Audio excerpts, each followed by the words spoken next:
Hello, here we go to check the second part. When we talk about somebody else, let me put this because I don't know if you can understand me with that mask.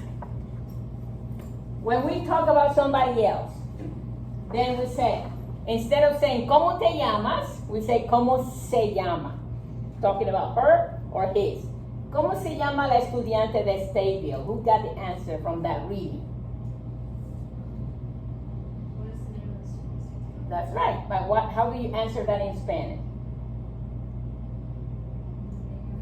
When you said me llamo, you're talking about you. Me llamo. My name is. But when you're talking about what's her name, you see the question is say, ¿Cómo se llama? Then the answer is, se llama, whatever her name is. What is her name in the reading? Ana. Muy bien. So you say, se llama Ana. And se llama, it doesn't matter if it's his or if it's if we're talking about him or her, you're gonna say se llama regardless.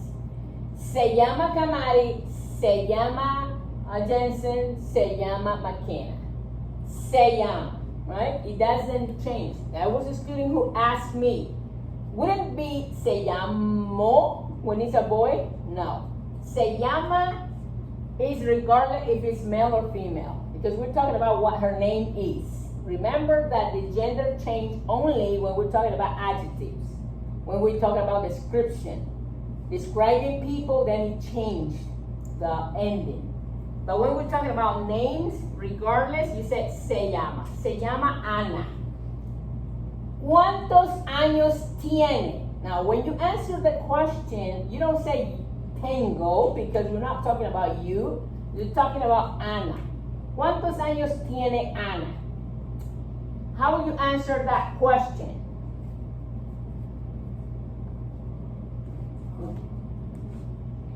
You're talking about how old Anna is. So you say Anna. Remember, you don't use is, but Anna has. How you say that? Anna tiene 15 años. Okay, that's correct. Ana tiene 15 años. Kamari, are you writing that? Are you typing that? Yeah. Ana tiene, same thing. That isn't the question. Ana tiene 15 años. That's how you talk about somebody else's age. Kamari tiene 16 años. McKenna tiene 17 años. And Jensen tiene 16. You say 16? Oh, you say 15. Yeah, you're quinceañero. And Jensen tiene 15 años. Tiene. I said tiene because I'm talking about him. So you said, yeah, tiene. ¿Dónde vive? Talking about Ana. ¿Dónde vive Ana? Remember, when you said vivo, you're talking about you. But when you're talking about somebody else, you said vive. So you said, how would you say she in Spanish? She lives. Ella vive. Ella vive en, according to that reading, where she lives. Does the reading say that she lives in Stateville? That's right, New York. How do you say New York in Spanish? Nueva York. That's very good. That's Nueva York. Ella vive en Nueva York. That's what you need to type in number 4. Ella vive en Nueva York. ¿Qué le gusta hacer? What she likes to do? ¿Qué le gusta hacer? What does she like to do? Again, when you express your like, you said me gusta, but when you're talking about somebody else, you're going to use that same thing I use in my question. Le gusta. Muy bien, le gusta. Le gusta hacer what? According to that reading.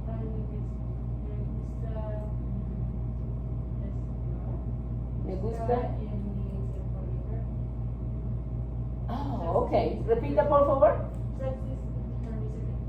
Excelente. Le gusta escuchar música en su tiempo libre. That's the answer for number 5. You have any question about that? You type it, submit it.